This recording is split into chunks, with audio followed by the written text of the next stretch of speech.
Yes, hello students. Previous lecture में हम बात कर रहे थे गैल्वेनिक सेल को स्टार्ट किया था हमने, और हमने उसमें एक एग्जांपल लिखा था डैनियल सेल का। आपको बताया था कि साइंटिस्ट डैनियल ने इस सेल को बेंटली को जनरेट किया था, ठीक है। इस और ये एग्जांपल था गैल्वेनिक सेल का, जिसमें एक केमिकल रिएक्शन होता है और उससे इलेक्ट्रिकल एनर्जी जनरेट होती है, ठीक है। उसी का हमने लिखा था ये कि ये जिंक और इसमें कॉपर सल्फेट ये यूज़ होता है, हाफ सेल इधर, ठीक है, हाफ रिएक्शन इधर, हाफ रिएक्शन इधर, तो इस तरह से ये था। तो इसका एक IUPAC रिप्रेजेंटेशन होता है, IUPAC नोमेनक्लेचर कहा जाता है उसे, IUPAC रिप्रेजेंटेशन या IUPAC nomenclature of galvanic cell, ठीक है। तो हम वो लिख लेते हैं, IUPAC नोमेनक्लेचर और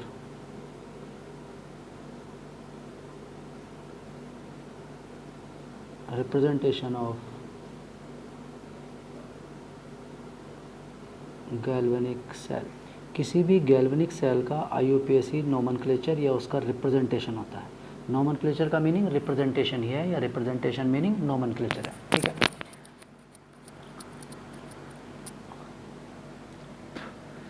तो अब इसके कुछ रूल्स होते हैं, और रूल्स क्या होते हैं वो मैं एग्जांपल के साथ आपको समझा देता हूँ। हमने जो एग्जांपल लिया हुआ है उसे ऐसे लिखा जाएगा। डैनियल सेल का जो एग्जांपल है Zn, ठीक है, जो हमने डैनियल सेल लिए, ठीक है, अबव सेल फॉर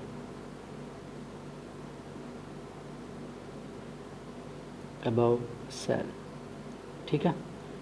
हमने जो लिया था डैनियल सेल उसी की बात कर रहे हैं। Zn solid, ZnSO4 aqueous, C1 CuSO4 aqueous, C2 Cu solid, ठीक है। ये उसका रिप्रेजेंटेशन होता है, ठीक। या इसे ऐसे भी लिख सकते हैं, अगर आप, क्योंकि सल्फेट रिएक्शन में इन्वॉल्व नहीं है तो इसे ऐसे भी लिखा जा सकता है। ZnSO4 Zn2 positive aqueous, C1 concentration,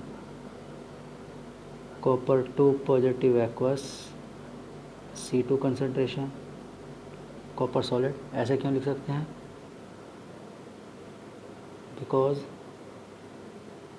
SO4 two negative ions या ion does not take part in does not participate in the redox reaction, in the redox changes, in the redox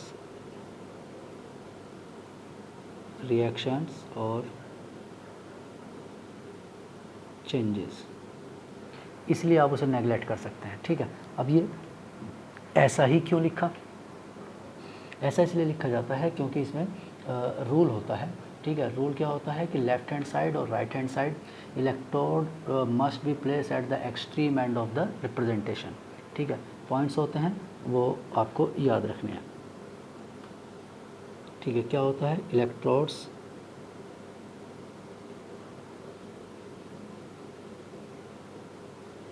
must be placed at the extreme ends of the representation,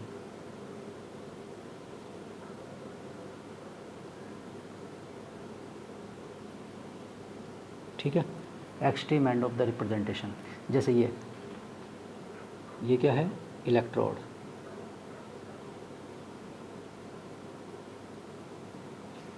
ये क्या है? Electrode, इस तरह से, ठीक है। Electrodes है। दूसरा, left hand side LHS anode, whereas RHS represent the cathode. Left hand side of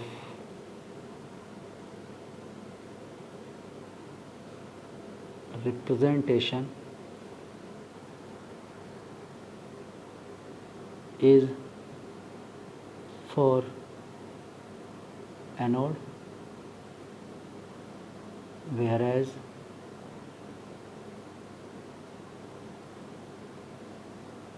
RHS is for cathode. ये IUPAC के अकॉर्डिंग है। इसका रिवर्स भी लिखा हो सकता है, ठीक है, इसका रिवर्स भी पार्ट हो सकता है, उसमें कोई प्रॉब्लम नहीं है। यानी कि जो लेफ़्ट हैंड साइड है ये पोर्शन, ये क्या शो करता है, ये एनोड के लिए, एनोड, और ये राइट हैंड साइड वाला पोर्शन ये किसके लिए है, कैथोड के लिए, ठीक है। तो ये कैथोड है, राइट हैंड साइड कैथोड और लेफ्ट हैंड साइड एनोड। तो जो IUPAC नोमेनक्लेचर है, ठीक है, IUPAC नोमेनक्लेचर उसमें ऐसा ही होगा, मतलब it is the correct cell representation, ये करेक्ट है। वैसे एग्ज़ाम में या क्वेश्चन में इसका उल्टा भी लिखा हो सकता है, ठीक है, लेकिन उस केस में फिर वो रिएक्शन स्पॉन्टेनियस नहीं होगी, ठीक है। In this condition reaction is spontaneous, ठीक है।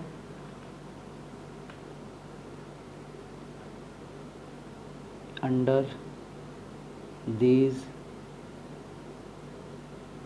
conditions reaction is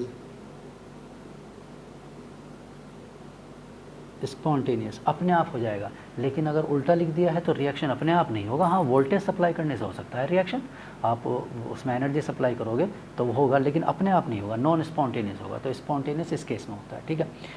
अब RHS और LHS का मतलब क्या है, लेफ्ट हैंड साइड का मीनिंग क्या है, left hand side means LHS, ये है oxidation,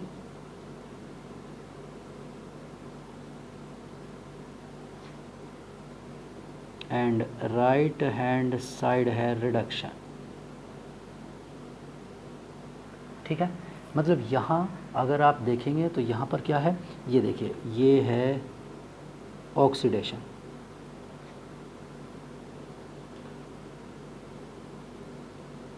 oxidation left to right, हमेशा लेफ़्ट टू राइट चलता है, ठीक है। और इसे अगर आप देखेंगे तो ये है रिडक्शन। तो लेफ़्ट टू राइट देखना होता है, तो लेफ़्ट टू राइट देखेंगे तो ये ऑक्सीडेशन है, और ये लेफ़्ट टू राइट देखोगे तो ये रिडक्शन है। तो करेक्ट IUPAC रिप्रेजेंटेशन में लेफ़्ट टू राइट ही चलता है, ठीक है।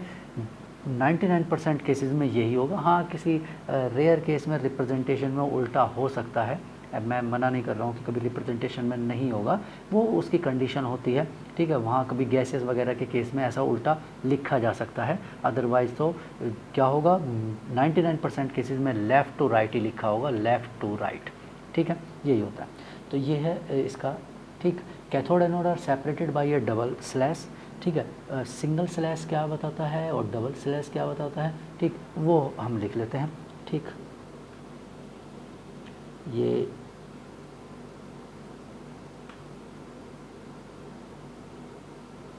डबल स्लैश ये क्या इंडिकेट करता है,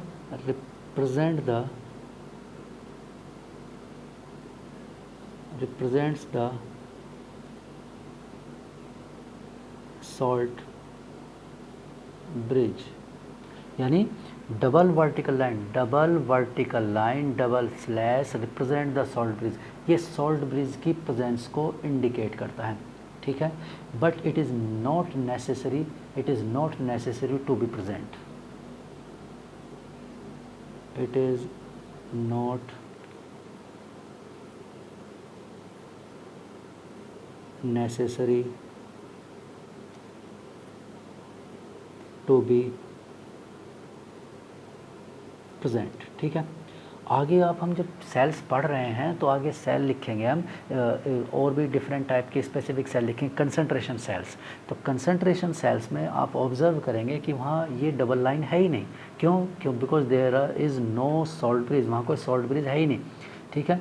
सॉल्ट ब्रिज की रिक्वायरमेंट क्यों होती है वो भी हम हाफ सेल पढ़ेंगे, सॉल्ट ब्रिज की क्या देखेंगे तो वो हम क्लियर कर लेंगे कि वो ऐसा क्यों है, उसका यूज़ भी लिख लेंगे कि इसका क्या क्या यूज़ होता है सॉल्ट ब्रिज का, वो सब आ जाएगा। ठीक है, सॉल्ट ब्रिज के एप्लीकेशन में यूज़ में। ठीक है, तो ये होता है। तो डबल लाइन का मतलब सॉल्ट ब्रिज है। If there is salt bridge तो डबल लाइन होगी, if there is no salt bridge there is no double line, कोई डबल वर्टिकल लाइन नहीं होगी। ठीक है, तो ये होता है in case of concentration cell, ऐसा मिलेगा। It is not necessary to be present. ठीक है,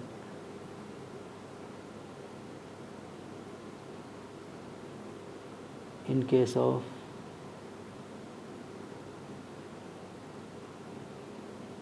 कंसंट्रेशन सेल, कंसंट्रेशन सेल में, ठीक है, जहाँ पर electrolyte only one electrolyte is present, where only one electrolyte is present, मतलब दो इलेक्ट्रोलाइट होते ही नहीं है। जैसे यहाँ दो है ना, एक जिंक सल्फेट और एक कॉपर सल्फेट, तो मैक्सिमम केसेस में दो ही होते हैं इलेक्ट्रोकेमिकल सेल में, दो इलेक्ट्रोलाइट होते हैं, इसलिए ऐसा होता है। लेकिन किसी केस में अगर दो इलेक्ट्रोलाइट नहीं है, केवल एक ही इलेक्ट्रोलाइट है, तो ऑब्वियसली ये डबल लाइन वर्टिकल लाइन नहीं होगी। इसके बाद आप देखेंगे कि सिंगल वर्टिकल लाइन भी है, सिंगल वर्टिकल लाइन या सिंगल स्लैश। ठीक है, सिंगल वर्टिकल लाइन, आपको ये टू ना लगे इसलिए मैं, ठीक है, तो ये सिंगल स्लैश या सिंगल वर्टिकल लाइन, ये क्या शो करता है, ये सिंगल स्लैश क्या शो करता है, फेज के डिफरेंस को, represent the different phase, represents the different phase. ठीक है, ये डिफरेंट फेज को रिप्रेजेंट करता है। जैसे आप ऑब्वियसली देखो ये सॉलिड फेज है और ये लिक्विड फेज है, तो लिक्विड और सॉलिड के बीच में क्लियरली एक बाउंड्री होगी। फेज का मतलब है देयर इज़ बाउंड्री लाइन। ठीक है, उनके बीच में बाउंड्री लाइन होगी। और अगर इसके सिंगल स्लैश या सिंगल बार ये नहीं भी हो सकता, if the physical state are same. ठीक है, लिख देते हैं, if the physical states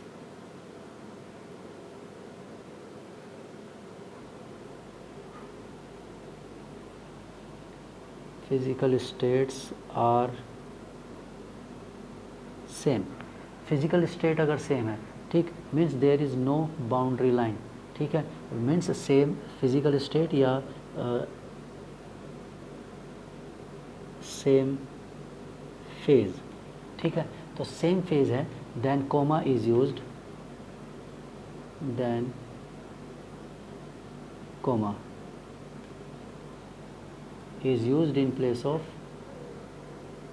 is used, ठीक है, in place of, in place of phase bar।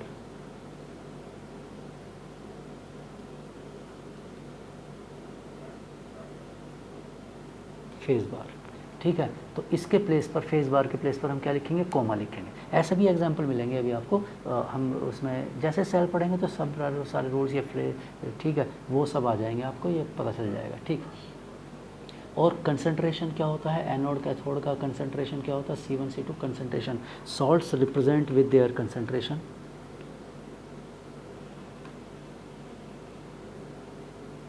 Electrolyte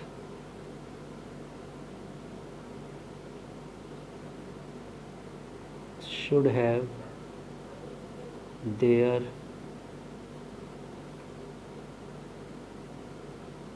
concentrations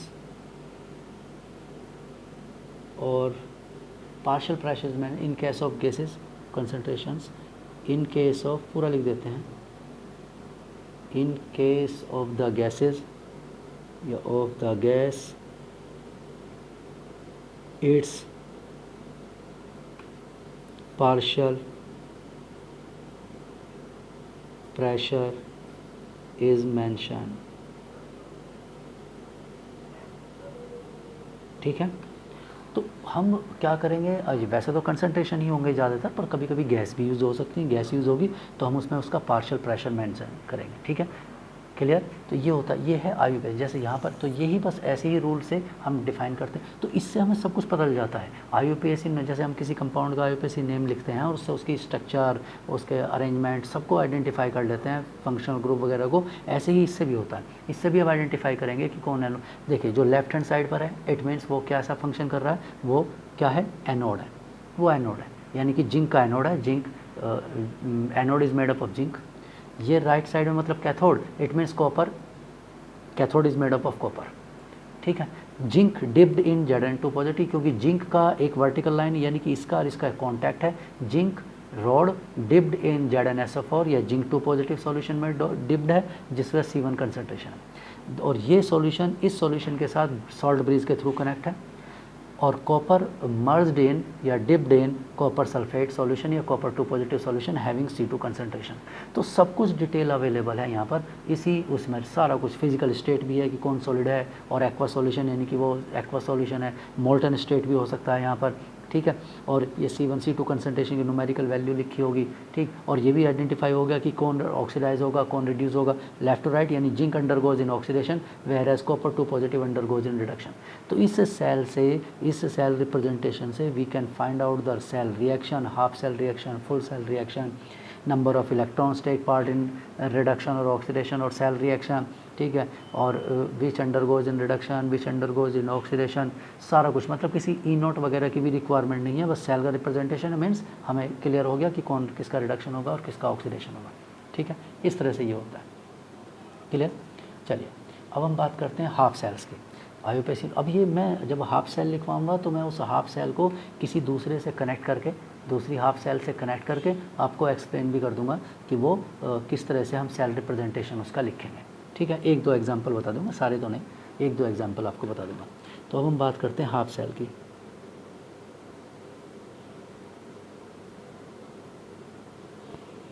half sales, क्यों हाफ सेल वर्ड इंट्रोड्यूस हुआ था, IUPAC हमने समझ लिया, ठीक है। हाफ सेल हम समझ लेते हैं कि हाफ सेल क्या है। N electrochemical cell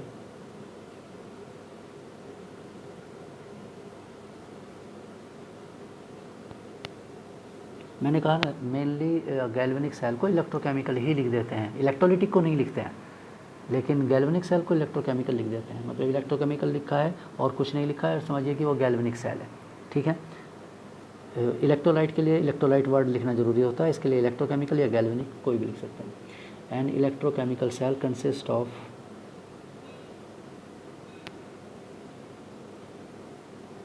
to half cell, only two, not less than two, not more than two ही होगा। क्यों? Because one of reduction and other one is oxidation. Each half cell consist of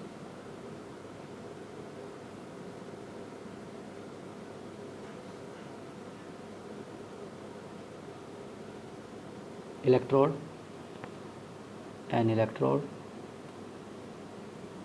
half cell में क्या present होगा? कोई भी, दोनों में से कोई भी रिडक्शन हाफ सेल या ऑक्सीडेशन हाफ सेल, लेफ्ट या राइट जो भी हाफ सेल होगा उसमें इलेक्ट्रोड होगा, ऑब्वियसली इलेक्ट्रोड होगा, ठीक है। इलेक्ट्रोड में भी इनर्ट और में भी रिएक्टिव, एक्टिव वाला इलेक्ट्रोड भी हो सकता है और इनर्ट वाला इलेक्ट्रोड भी हो सकता है। वो अभी हम type of half cell discuss करेंगे तो उसमें एक्टिव इलेक्ट्रोड्स भी आएंगे और इनर्ट इलेक्ट्रोड्स भी आएंगे, दोनों तरह के इलेक्ट्रोड्स आएंगे, ठीक है। तो consist of N electrode and an electrolyte and an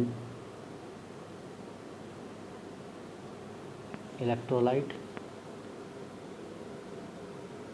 ठीक। उसमें एक इलेक्ट्रोलाइट होगा, ऑब्वियसली इलेक्ट्रोलाइट तो होना ही है, अदरवाइज कंडक्शन कैसे होगा, ठीक है।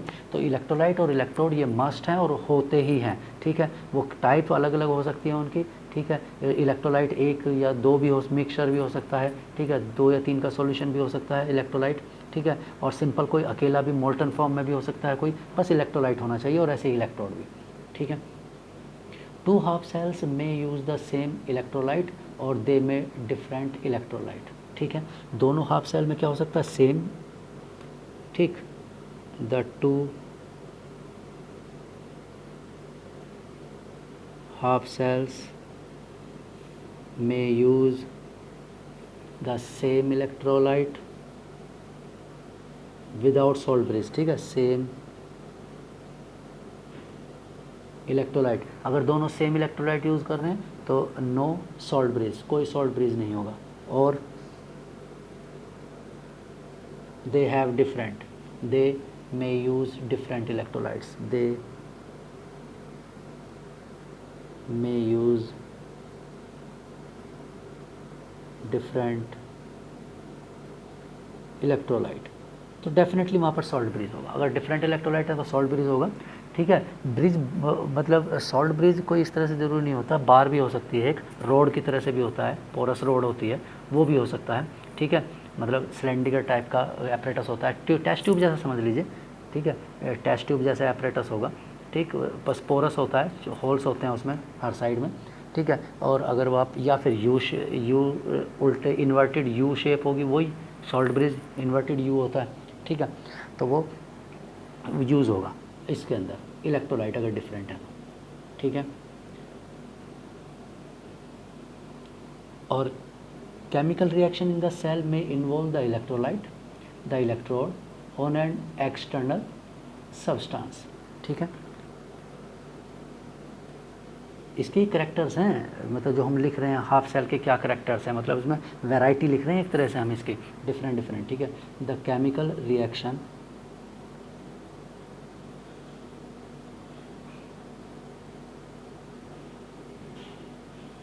the chemical reactions in the cell may involve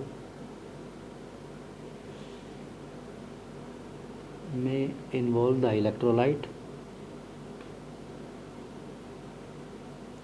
उस रिएक्शन में इलेक्ट्रोलाइट इन्वॉल्व हो सकता है, मतलब इलेक्ट्रोड पार्टिसिपेट ही नहीं करेगा, ओनली इलेक्ट्रोलाइट, मतलब उसका रोल ही नहीं होगा, इलेक्ट्रोड का सिर्फ रोल होगा कंडक्शन करना, मतलब उसमें क्योंकि चाहिए ही इलेक्ट्रॉन के फ्लो के लिए, सॉल्यूशन से तो इलेक्ट्रॉन फ्लो नहीं करते, ठीक है, तो वो रोड तो चाहिए, तो रोड बस वो रहेगी, इलेक्ट्रोड एक रोड की तरह से रहेगा, मेटल की तरह से रहेगा, वो रिएक्शन में इन्वॉल्व नहीं होगा, ओनली इलेक्ट्रोलाइट। या फिर क्या हो सकता है, द इलेक्ट्रोड्स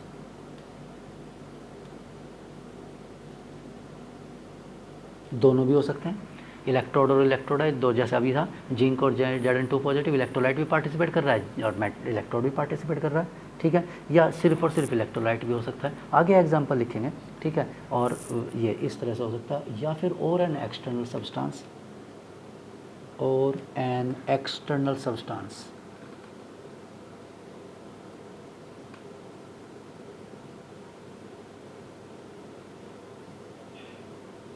एक्सटर्नल बाहर से, एज इन फ्यूल सेल, ठीक है, एग्जांपल है एज इन फ्यूल सेल, ये पढ़ोगे आगे।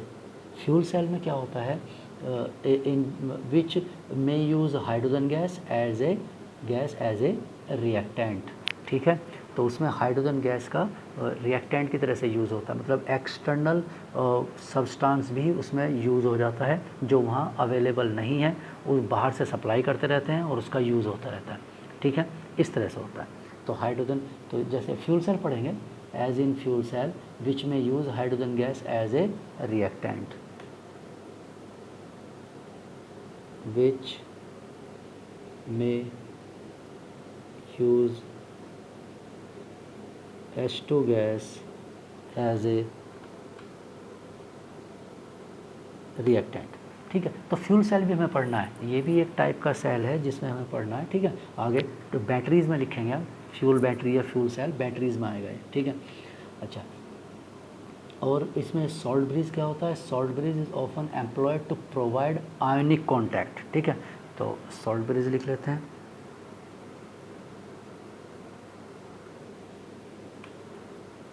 ए सॉल्ट ब्रिज is mainly या often used or employed to provide ionic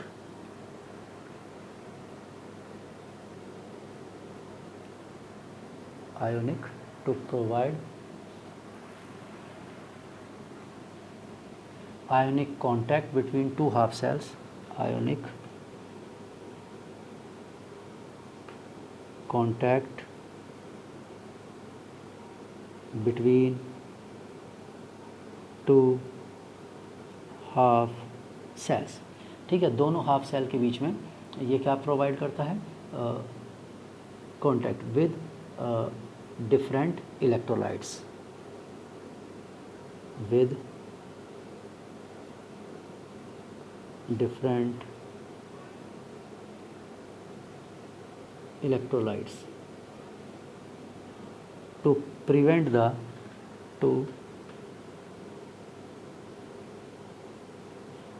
तो ये आयनिक कॉन्टैक्ट बनाता है उनके बीच का, to prevent the solution from mixing, to prevent the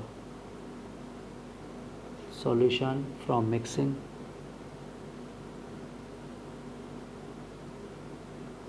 मतलब मैकेनिकल प्रोसेस कंप्लीट करता है विदाउट मिक्सिंग, मतलब सॉल्यूशन मिक्स भी नहीं होते हैं और कनेक्ट भी हो जाते हैं। ठीक है, एंड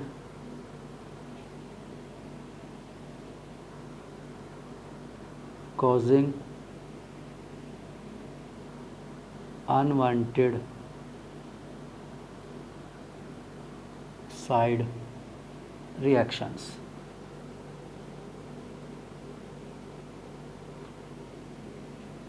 ठीक है, तो ये इसके और भी फंक्शन होते हैं सॉल्ट ब्रीज के। ठीक है, सॉल्ट ब्रीज के और भी फंक्शन होंगे, अभी तो हमने सिर्फ एक मेन फंक्शन लिखा है, it provide the mechanical contact without mixing of solutions, it provide the mechanical contact without mixing of solutions. ठीक है, सॉल्यूशंस को विदाउट मिक्स किए हुए क्या करता है, ये कॉन्टैक्ट प्रोवाइड कर देता है। दूसरा क्या करता है, ये prevent the causing of unwanted side reaction, मतलब अनवांटेड जो हमें रिक्वायर्ड नहीं है उन रिएक्शंस को स्टॉप करता है या डिक्रीज़ करता है। ये सॉल्ट ब्रीज का ये फंक्शन। क्यों? क्योंकि अगर सॉल्यूशन को मिक्स कर देते हैं, सॉल्यूशन को मिक्स कर देंगे तो उसमें हो सकता है कोई ऐसी रिएक्शन हो जाए जो हमें रिक्वायर्ड ही नहीं है, इसलिए तो हमने सॉल्यूशन को सेपरेट रखा। If there is no reaction between these two solutions, if there is no change happen या any unwanted things happen when these two mix, तो उन्हें मिक्स कर देते हैं। इसका मतलब मिक्स करने पर, मिक्स क्यों नहीं कर रहे हैं, क्योंकि कुछ ना कुछ चेंजेस होंगे, डेफिनेटली उसमें कोई साइड रिएक्शन हो जाएगी, और कुछ नहीं होगा तो उनकी कंसंट्रेशन चेंज हो जाएगी, क्योंकि दोनों सॉल्यूशन का मिक्स होंगे, वॉल्यूम चेंज होगा, कंसंट्रेशन चेंज होगी। ठीक है, या पार्टिकल्स क्या कर सकते हैं, एक दूसरे को रिपेल कर सकते हैं, अट्रैक्ट कर सकते हैं, कोई रिएक्शन, वो ये कह रहा है कि वो रिएक्शन जो अनवांटेड रिएक्शन है, जो हम नहीं चाहते हैं, वो स्टॉप हो जाती है, प्रिवेंट हो जाती है, किससे, इसके सॉल्ट ब्रीज के यूज़ से, और मैकेनिकल कॉन्टैक्ट मिल जाता है। ठीक है, तो मैं अलग से एक हेडिंग लिख दूंगा, एप्लीकेशंस या यूजेस ऑफ सॉल्ट ब्रीज, और उसमें हम ये लिख लेंगे। ठीक है, समझ लेंगे कि क्या है क्या नहीं है। ठीक है, चलिए अभी तो हम हाफ सेल्स की बात कर रहे हैं, तो इसको मैं आगे लिखवा दूंगा आपको। और इसमें क्या यूज़ करते हैं, कैसे सॉल्ट ब्रीज में क्या होता है, मैंने भी कहा कि सॉल्ट ब्रीज के कई तरीके हैं। ठीक है, इन्वर्टेड यू ट्यूब हो सकती है। ठीक है, उसमें आप पेपर ले सकते हैं कोई, ठीक है, पेपर, और उस या फिर कोई जैसे भी बताया टेस्ट ट्यूब की तरह से पोरस सिलेंडर ले सकते हैं। पोरस सिलेंडर दोनों सॉल्यूशन के बीच में रखा रहेगा। ठीक है, या उन्हें पेपर से filter paper salt in saturated potassium nitrate solution या कोई और सॉल्यूशन। ठीक है, तो आप उसे सेपरेट, बस दो सॉल्यूशन को एक दूसरे से सेपरेट करना है। ठीक है, तो वो किसी भी टाइप से हो सकता है, उसके तरीके अलग अलग हो सकते हैं, उसमें कोई दिक्कत नहीं है। ठीक, और इसके बाद में क्या आता है कि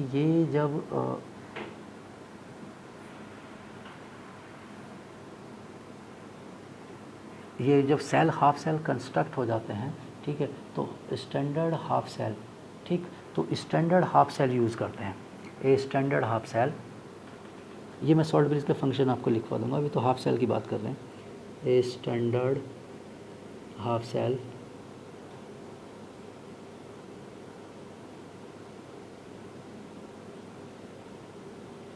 अभी हम डिस्कस करेंगे कि स्टैंडर्ड हाफ सेल कौन सी होती है, मैं जब सेल समझाऊंगा तो आपको बता दूंगा।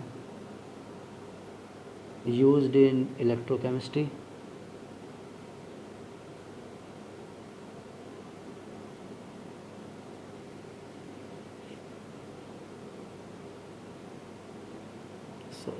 consists of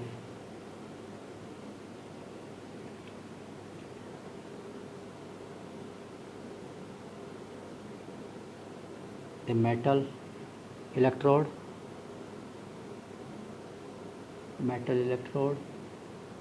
in a 1 molar 1 m, ठीक, 1 molar aqueous solution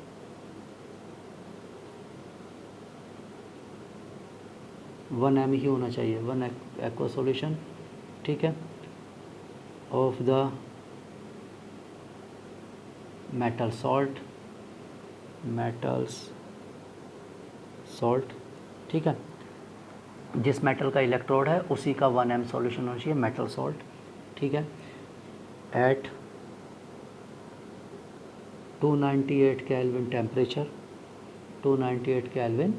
टेम्परेचर, ठीक, ये होता है। स्टैंडर्ड हाफ सेल यूज़ की जाती है, ठीक, किसमें, इसके लिए द इलेक्ट्रोकेमिकल सीरीज़। अब इलेक्ट्रोकेमिकल सीरीज़ में मैं वो बता देता हूँ, ये इलेक्ट्रोकेमिकल सीरीज़ के लिए वर्ड हम ये यूज़ करेंगे, इसलिए मैं लिखवा रहा हूँ आपको। द इलेक्ट्रोकेमिकल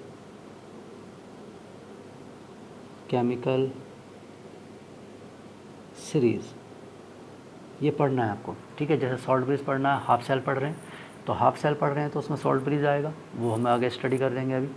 इसके बाद अब इसमें हाफ सेल से ही रिलेटेड ये है इलेक्ट्रोकेमिकल सीरीज़, क्योंकि इलेक्ट्रोकेमिकल सीरीज़ में फुल सेल रिएक्शंस की वैल्यू नहीं है, हाफ सेल रिएक्शंस की ही वैल्यू है, इसलिए हम यहाँ पर लिख रहे हैं the electrochemical series which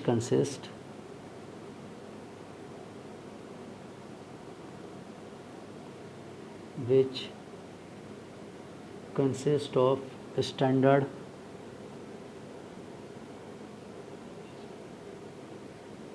electrode potential, reduction भी हो सकता है, ऑक्सीडेशन भी हो सकता है, इलेक्ट्रोड पोटेंशियल्स, ठीक है, electrode potential and is closely related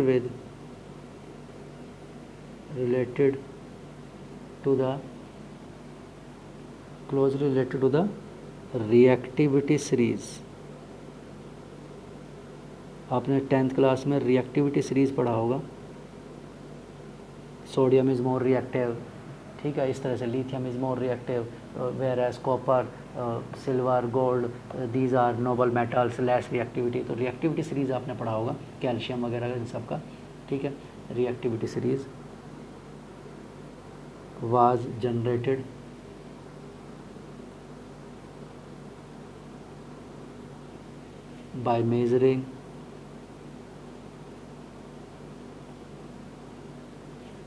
by measuring the difference in potential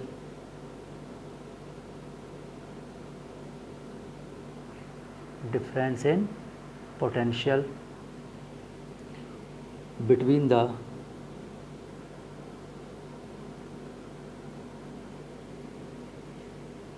metal half cell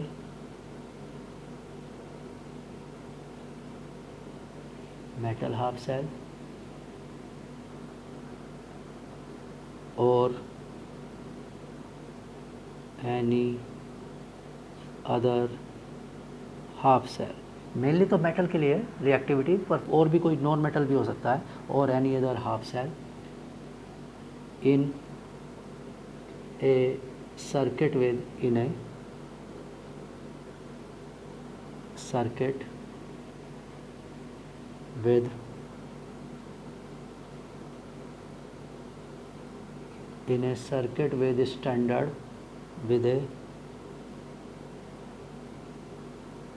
standard hydrogen electrode. Standard hydrogen electrode को SHC कहा जाता है, ठीक है, standard hydrogen electrode half cell, ठीक है, half cell connected by a salt bridge, connected by a salt